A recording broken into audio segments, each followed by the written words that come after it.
ഞാനൊരു സ്ഥലത്ത് ചെന്നപ്പോൾ ഒരു രോഗിയെ കാണാനിടയായി. ഒരു രോഗി എന്നോട് പറഞ്ഞു പ്രാർത്ഥിക്കണം എന്ന് പറഞ്ഞു. അപ്പം ഞാൻ പറഞ്ഞു പ്രാർത്ഥിച്ചോളാം. അങ്ങനെ പറഞ്ഞ് എന്നിട്ട് പറയുക, അങ്ങനെ പ്രാർത്ഥിച്ചാൽ പോരാ, ഒരു ചെറുപ്പക്കാരനാണ്, അങ്ങനെ പ്രാർത്ഥിച്ചാൽ പോരാ, പിന്നെന്ത് ചെയ്യണം? പിതാവ് ആയുധമെടുത്ത് പ്രാർത്ഥിക്കണം. അപ്പം ഞാൻ പേടിച്ചു പോയി, എന്താ കാര്യം എന്ന് മനസ്സിലായില്ല എനിക്ക്. എന്നിട്ട് പറയുകയാണ്, നിങ്ങൾക്ക് പുരോഹിതർക്കൊരു ആയുധമുണ്ട്, ആ ആയുധമെടുത്ത് പ്രാർത്ഥിച്ചാൽ എൻ്റെ അസുഖമെല്ലാം മാറും. അദ്ദേഹം ഒരു സീരിയസ് ആയിട്ടുള്ള അസുഖം ബാധിച്ച് കിടക്കുകയായിരുന്നു. ഇവിടെ വന്നിരിക്കുന്നവരാരും വെറും കൈയോടെ തിരികെ പോകരുത്, എന്തെങ്കിലും സമ്പാദിച്ചിട്ടേ പോകാവുള്ളൂ. അതെന്താണെന്നുള്ളത് നിങ്ങൾ തീരുമാനിക്കണം, എന്താണ് സമ്പാദിക്കേണ്ടതെന്നുള്ളത്. സമ്പത്ത് എന്താണ് എന്നുള്ളതിനെക്കുറിച്ച് ചിന്തിച്ചാൽ മാത്രമേ നമുക്ക് എന്തെല്ലാം സമ്പാദിച്ചുകൊണ്ട് പോകുവാൻ സാധിക്കുമെന്ന് മനസ്സിലാക്കാൻ സാധിക്കുകയുള്ളൂ. കേവലം ഭൗതിക സമ്പത്തിനെക്കുറിച്ചല്ല ഞാൻ ഉദ്ദേശിക്കുന്നത്. ഭൗതിക സമ്പത്ത് അത് ഇന്ന് വരും, നാളെ പോകും, അത് നശ്വരമായിട്ടുള്ള സമ്പത്താണത്. എന്നാൽ ആത്മീയമായ സമ്പത്ത് ഒരിക്കലും നഷ്ടപ്പെടുകയില്ല. ക്രൈസ്തവൻ്റെ ജീവിതത്തിൽ ഏറ്റവും പ്രധാനപ്പെട്ടത് ഈ അനുഗ്രഹ സമ്പത്താണ്. അത് അടിസ്ഥാനപരമായിട്ടുള്ളത് വിശ്വാസം എന്ന സമ്പത്താണ്. നമുക്കറിയാം, ഇന്ന് ഏറ്റവും കൂടുതൽ ചോദ്യം ചെയ്യപ്പെടുന്നതും ഏറ്റവും കൂടുതൽ പ്രതിസന്ധി നേരിടുന്നതുമായ ഒരു സമ്പത്താണ് വിശ്വാസ സമ്പത്ത്. തോമാസ് ശ്ലീഹ നമുക്ക് നൽകിയ ആ വിശ്വാസ സമ്പത്ത് അത് പൂർവികരിലൂടെ നമുക്ക് കൈമാറ്റം അത് കിട്ടി നമുക്ക്. ഇത് നാം എപ്രകാരം ഈ സമ്പത്ത് മറ്റുള്ളവരുമായി പങ്കുവയ്ക്കുന്നു, നമ്മുടെ കുടുംബങ്ങളിൽ, നമ്മുടെ കുഞ്ഞുങ്ങൾക്ക്, നമ്മുടെ ജീവിത സാഹചര്യങ്ങളിൽ എങ്ങനെ ഈ വിശ്വാസ സമ്പത്ത് പങ്കുവയ്ക്കുന്നു.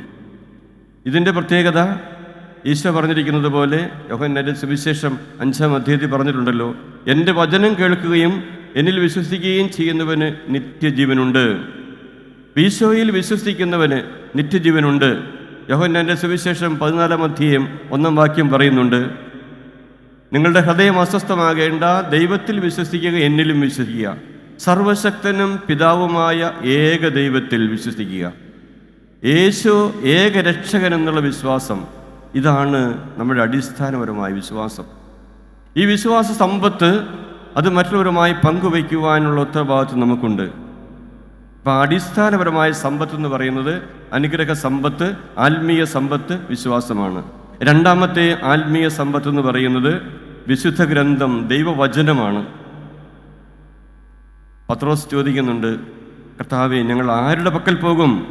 നിത്യജീവന്റെ വചസ്സുകൾ നിന്റെ പക്കലുണ്ട്. അപ്പം വചനം മാംസമായി അവതരിച്ചു. ഈ വചനം, എഴുതപ്പെട്ട വചനം നമുക്ക് വിശുദ്ധ ഗ്രന്ഥത്തിലൂടെ ലഭിക്കുന്നു. ഈ വചനം എല്ലാ ദിവസവും വായിക്കുകയും പഠിക്കുകയും അത് മനഃപ്പാഠമാക്കുകയും ചെയ്യുന്നവർ അനുഗ്രഹിതരായിത്തീരും. തന്നെയുമല്ല, ഇവർക്ക് നിത്യജീവൻ ലഭിക്കും. എൻ്റെ വചനം പാലിക്കുന്ന ഒരിക്കലും മരിക്കുകയില്ല, അവൻ നിത്യം ജീവിക്കും. അപ്പോൾ ദൈവത്തിൻ്റെ വചനം നമ്മുടെ പാദങ്ങൾക്ക് വിളക്കും, വഴിയിൽ പ്രകാശവുമായിരിക്കണം. നമ്മുടെ ജീവിതത്തിൽ എത്രമാത്രം ഈ വചനത്തിന് പ്രാധാന്യം കൊടുക്കുന്നു, നമ്മുടെ കുഞ്ഞുങ്ങൾക്ക് ഈ വചനം പറഞ്ഞു കൊടുക്കുവാൻ സാധിക്കുന്നുണ്ടോ?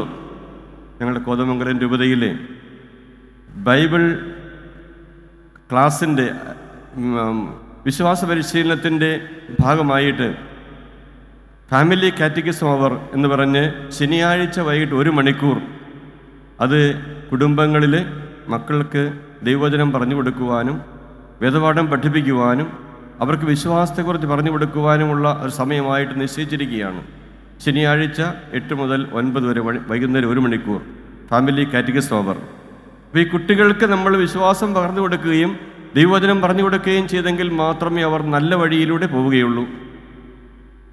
കുട്ടികൾ വളർന്ന് വലുതായി കഴിഞ്ഞ് വഴിതെറ്റിപ്പോയി എന്ന് പറഞ്ഞ് അനേകം പേര് ദുഃഖിക്കുന്നുണ്ട്. അതിൻ്റെ പ്രധാന കാരണം സമയത്ത് അവർ കൊടുക്കേണ്ടത് കൊടുത്തില്ല. വിശ്വാസം പകർന്നു കൊടുക്കുവാൻ നമുക്ക് സാധിച്ചില്ലെങ്കിൽ, ദൈവവചനം കൊടുക്കുവാൻ സാധിച്ചില്ലെങ്കിൽ കുട്ടികൾ വഴിതെറ്റിപ്പോകാം. ആരെയും കുറ്റം പറഞ്ഞിട്ട് കാര്യമില്ല. അപ്പം ദൈവത്തിൻ്റെ വചനം നമ്മുടെ ജീവിതത്തിന് എന്നും പ്രകാശമായിരിക്കണം.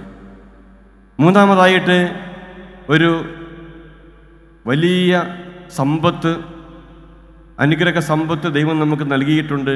അത് വിശുദ്ധ കുർബാനയാണ്. വിശുദ്ധ കുർബാനയിൽ അധിഷ്ഠിതമായ ജീവിതമാണ് ഓരോ ക്രൈസ്തവൻ്റെയും ജീവിതം. ഈ വചനത്തിൻ്റെ പൂർത്തീകരണമാണ്. ഇത് നിങ്ങൾ എൻ്റെ ഓർമ്മയ്ക്കായി ചെയ്യുവിൻ.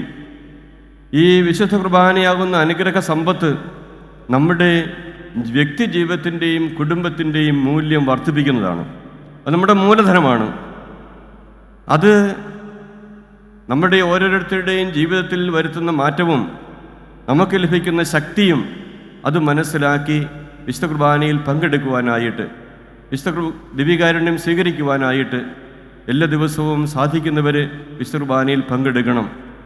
ഈ നോമ്പ് കാലത്ത് വളരെ പ്രത്യേകിച്ച് നമ്മുടെ കുടുംബങ്ങളിൽ എല്ലാവർക്കും എല്ലാ ദിവസവും പോകാൻ പറ്റില്ലെങ്കിലും ഞാൻ ഇടയലേഖനത്തിൽ പറഞ്ഞിരിക്കുന്നത് എങ്ങനെയാണ്, ഒരാൾ എങ്കിലും ഒരു കുടുംബത്തിൽ നിന്നും എല്ലാ ദിവസവും ഒരാൾ വീതം കുടുംബത്തിൽ നിന്ന് എല്ലാ ദിവസവും പള്ളിയിൽ പോയി പ്രാർത്ഥിക്കണം. അപ്പം അങ്ങനെ വിശുദ്ധ കുർബാനയിൽ പങ്കെടുത്ത് ശക്തി സംഭരിച്ചാൽ മാത്രമേ ഈ കാലഘട്ടത്തിൽ നമുക്ക് മുന്നോട്ട് പോകുവാൻ സാധിക്കുകയുള്ളൂ. ലൗകികമായ സമ്പത്ത് എന്നുള്ളത് അത് താൽക്കാലികമാണ്, നമുക്കറിയാം, നൈമിഷികമാണത്, അതെന്നും വേണം നശിച്ചു പോകാം. എന്നാൽ വിശുദ്ധ കുർബാനയാകുന്ന സമ്പത്ത് അത് നമുക്ക് സമാധാനം നൽകുന്നു, സന്തോഷം നൽകുന്നു, സൗഖ്യം നൽകുന്നു, നമ്മുടെയൊക്കെ നിത്യജീവനിലേക്ക് നമ്മെ നയിക്കുന്നു. വിശുദ്ധ കുർബാന എല്ലാ ദിവസവും നാം പ്രാർത്ഥിക്കുന്നുണ്ട്. ഇത് സ്വർഗത്തിൽ നിന്ന് ഇറങ്ങി വന്ന ജീവനുള്ള അപ്പമാണ്. ഇത് ഭക്ഷിക്കുന്നവൻ മരിക്കുകയില്ല, നിത്യം ജീവിക്കും. അപ്പം നിത്യം ജീവിക്കുന്നതിനുള്ള മാർഗങ്ങൾ ഈശോ നമുക്ക് നൽകിയിട്ടുണ്ട്. നമ്മളത് പ്രകാരം സ്വീകരിക്കുന്നു. നാം ഭൗതിക സമ്പത്തിൻ്റെ പിന്നാലെ പോകുന്നുവോ അതേ ആത്മീയമായ അനുഗ്രഹ സമ്പത്തിൻ്റെ പിന്നാലെ പോകുന്നുവോ നാം ചിന്തിക്കേണ്ട കാര്യമാണിത്. അതുകൊണ്ട് നശ്വരമായ സമ്പത്തിൻ്റെ പിന്നാലെ പോകാതെ അനശ്വരമായ സമ്പത്ത്, ആത്മീയമായ സമ്പത്ത് ലഭിക്കുവാനായിട്ട് നാം എല്ലാ ദിവസവും പരിശ്രമിക്കുമ്പോൾ നമ്മുടെ ജീവിതം ധന്യമായിത്തീരും. വിശുദ്ധ കുർബാനയെക്കുറിച്ച് പറയുമ്പോൾ വിശുദ്ധ കുർബാന ഒരു സ്നേഹ സാന്നിധ്യമാണ്, ദൈവികമായ സ്നേഹ സാന്നിധ്യമാണ് വിശുദ്ധ കുർബാന. നമുക്കറിയാം, നമ്മൾ മറ്റുള്ളവരുടെ സാന്നിധ്യം ആഗ്രഹിക്കുന്നവരാണ്, മറ്റുള്ളവരുടെ സ്നേഹ സാന്നിധ്യം ആഗ്രഹിക്കുന്നവരാണ്. മക്കളാണെങ്കിൽ മാതാപിതാക്കന്മാരുടെ സ്നേഹ സാന്നിധ്യം ആഗ്രഹിക്കുന്നവരാണ്. ഭാര്യയാണെങ്കിൽ ഭർത്താവിൻ്റെ സ്നേഹ സാന്നിധ്യം ആഗ്രഹിക്കുന്നതാണ്. ഒരു സഹോദരനോ സഹോദരിയാണെങ്കിൽ മറ്റു സഹോദരന്മാരുടെയൊക്കെ സ്നേഹ സാന്നിധ്യം ആഗ്രഹിക്കുന്നവരാണ്. നമ്മുടെ സുഹൃത്തുക്കളുടെ സ്നേഹ സാന്നിധ്യം ആഗ്രഹിക്കുന്നവരാണ് നമ്മൾ. അങ്ങനെയെങ്കിൽ നിത്യം നമ്മുടെ കൂടെ സ്നേഹ സാന്നിധ്യമായിട്ട് ഈശോ ഉണ്ട്. ഇമ്മാനുവേൽ, ദൈവം നമ്മോടുകൂടെ. ഈ നിത്യ സ്വർഗീയമായ സാന്നിധ്യം, ആത്മീയമായ സാന്നിധ്യം നമ്മുടെ കൂടെ എന്നുമുണ്ട്. നമുക്ക് അത് മനസ്സിലാക്കി ദൈവത്തോട് കൂടെ ആയിരിക്കുവാൻ സാധിക്കുമോ? നാം ദൈവത്തോട് കൂടെ ആയിരിക്കും, ദൈവം നമ്മോട് കൂടെ ആയിരിക്കും. യാക്കോബ് ശ്ലീഹ പറയുന്നതാണ്. അപ്പം അങ്ങനെയെങ്കിൽ നാം ദൈവത്തോട് കൂടെ എന്നുമായിരിക്കുവാൻ, ആ സ്വർഗീയമായിട്ടുള്ള സ്നേഹ സാന്നിധ്യം അനുഭവിക്കുവാൻ നമുക്ക് സാധിക്കണം. അതോടൊപ്പം തന്നെ ഈശോ ആഗ്രഹിക്കുന്ന ഒരു കാര്യം കൂടെയുണ്ട്. ഇൻസിനു ജെസ്സു എന്നുള്ള ഒരു പുസ്തകം അച്ഛന്മാരും സിസ്റ്റേഴ്സും വായിച്ചു കാണും, അല്ലെങ്കിൽ വായിക്കുന്നത് നല്ലതാണ്. ഇൻസിനു ജെസ്സു, ആ പുസ്തകത്തിൽ പറഞ്ഞിരിക്കുന്നത് ഇങ്ങനെയാണ്: പ്രത്യേകിച്ച് സമർപ്പിതരും വൈദികരും എൻ്റെ അടുക്കൽ വന്ന് എൻ്റെ സ്നേഹ സാന്നിധ്യം അനുഭവിക്കണം. ഞാൻ അവരെ കാത്തിരിക്കുകയാണ്. വൈദികരെയും സമർപ്പിതരെയും മാത്രമല്ല, എല്ലാ വിശ്വാസികളെയും ഈശോ കാത്തിരിക്കുകയാണ്. എന്തിനു വേണ്ടി? ആ സ്നേഹ സാന്നിധ്യം അനുഭവിക്കുവാൻ വേണ്ടിയിട്ട്. ഈശോയുടെ സ്നേഹ സാന്നിധ്യം നാം അനുഭവിക്കണം, നമ്മുടെ സാന്നിധ്യം ഈശോയും അനുഭവിക്കണം. അങ്ങനെ ഒരു സ്നേഹ സാന്നിധ്യമായി തീരുവാൻ നമുക്ക് സാധിക്കട്ടെ. ഈ ബൈബിൾ കൺവെൻഷൻ, ദിവ്യകാരുണ്യ കൺവെൻഷൻ നിലയിൽ നാം ഈ ദിവസങ്ങൾ ചെലവഴിക്കുമ്പോൾ ആ സ്നേഹ സാന്നിധ്യത്തിൽ കഴിയുവാൻ നമുക്ക് സാധിക്കണം. ഒരു കാര്യം കൂടി പറയട്ടെ. ഇന്ന് നമുക്ക് തിന്മയുടെ ശക്തികൾ നമുക്ക് ചുറ്റുമുണ്ട്. ഒത്തിരിയേറെ തിന്മയുടെ ശക്തികൾ. അത് പല തലങ്ങളിലാണ്. സാമ്പത്തിക തലങ്ങളിലുള്ള കഷ്ടപ്പാടുകൾ, സഹനങ്ങൾ, കാർഷിക രംഗത്തുള്ള പ്രശ്നങ്ങൾ, അതോടൊപ്പം തന്നെ രാഷ്ട്രീയമായിട്ട് സാമൂഹ്യമായിട്ടുള്ള പ്രശ്നങ്ങൾ, അതുകൂടാതെ സഭയിലുള്ള പ്രശ്നങ്ങൾ, ഇതെല്ലാം നമ്മെ വെല്ലുവിളിക്കുന്ന അല്ലെങ്കിൽ നേരിടുന്ന പ്രശ്നങ്ങളാണ്. ഈ പ്രശ്നങ്ങൾ ഉണ്ടാകുമ്പോൾ അവിടെയെല്ലാം തിന്മയുടെ ശക്തി ഉണ്ടെന്നുള്ളതാണ്. നമ്മളെ വിഘടിപ്പിക്കുന്നത് പിശാചിൻ്റെ ശക്തിയാണ്, ഒരുമിപ്പിക്കുന്നത് പരിശുദ്ധാത്മാവാണ്. അങ്ങനെയെങ്കിൽ വിഘടിപ്പിക്കുന്ന ശക്തികൾ നമുക്ക് ചുറ്റുമുള്ളപ്പോൾ ആയുധങ്ങൾ എടുക്കണം. അതാ പൗലോസ് ശ്ലീഹ, ഞാൻ പറഞ്ഞതല്ല, പൗലോസ് ശ്ലീഹ പറയുന്നതാണ്. ആത്മാവിൻ്റെ ആയുധങ്ങൾ എടുക്കണം. അതാരെയും വേദനിപ്പിക്കാനല്ല, ആരെയും മുറിപ്പെടുത്തുവാനല്ല, എല്ലാവർക്കും സൗഖ്യവും സമാധാനവും സുരക്ഷിതത്വവും നൽകുവാൻ വേണ്ടിയാണ്. എഫേസ്യർക്കുള്ള ലേഖനം 6 അധ്യായം 10 മുതലുള്ള വാക്യങ്ങളിൽ ആത്മീയമായ ആയുധങ്ങളെക്കുറിച്ച് പറയുന്നുണ്ട്.